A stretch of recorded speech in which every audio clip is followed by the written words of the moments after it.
দফায় দফায় বন্যার ধকলে দিশেহারা হয়ে দুর্বিষহ জীবন পার করছেন সিলেটের বিভিন্ন ওয়ার্ড ও নদী পাড়ের মানুষজন।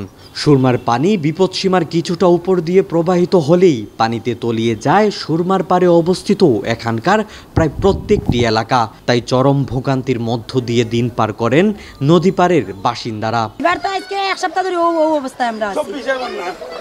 এবার আমরা এক সপ্তাহ ধরে অবস্থা, মানে পানি উঠেরও না, কমেরও না, বাড়েরও না।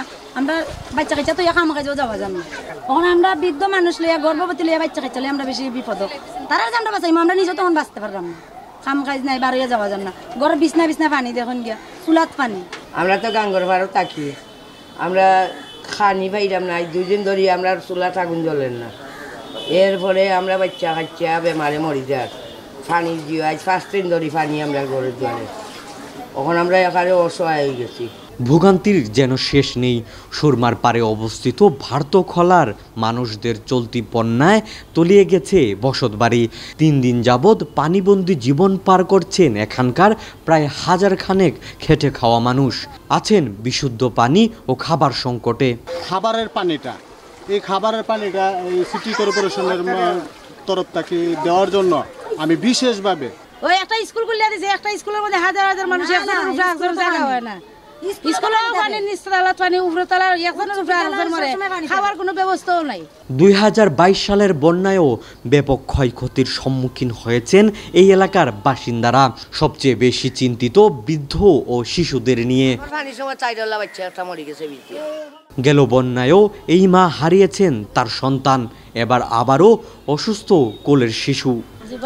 আমার তো চাল টুল যা আছে সম্পূর্ণ তো মানে খানি কষ্ট হয়েছে, বড় কষ্ট আমরা মানে চলাফেরা করছি। বাচ্চা কাচ্চা লইয়া, বাচ্চা একটা আমার পানির সময় মারা গেছে।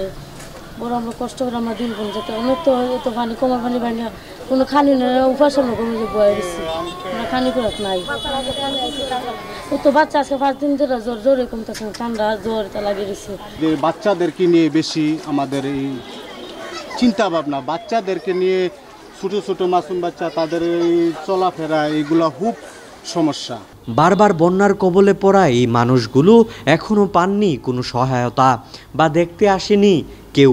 ঘর থেকে বাইরেতে পারি না, এই বন্যা টন্যা হয়ে যায়, কিচ্ছু পাওয়া যায় না। সব গন্ধে পাইলে কিন্তু আমরা এনে পাওয়া যায় না।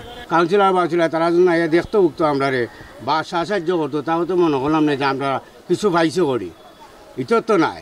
এরপরে মনে করো আমরা যে গোরদ্বারও পানি, আপনারা তো নিজেও দিকে এরিয়া সবও পানি আছে, এই সাইটেও পানি। এখন আমরা তো কোনটা পাইও না। আগে বড় বন্যা গেছে, বড় বন্যা তো কোনটা পাইছি না।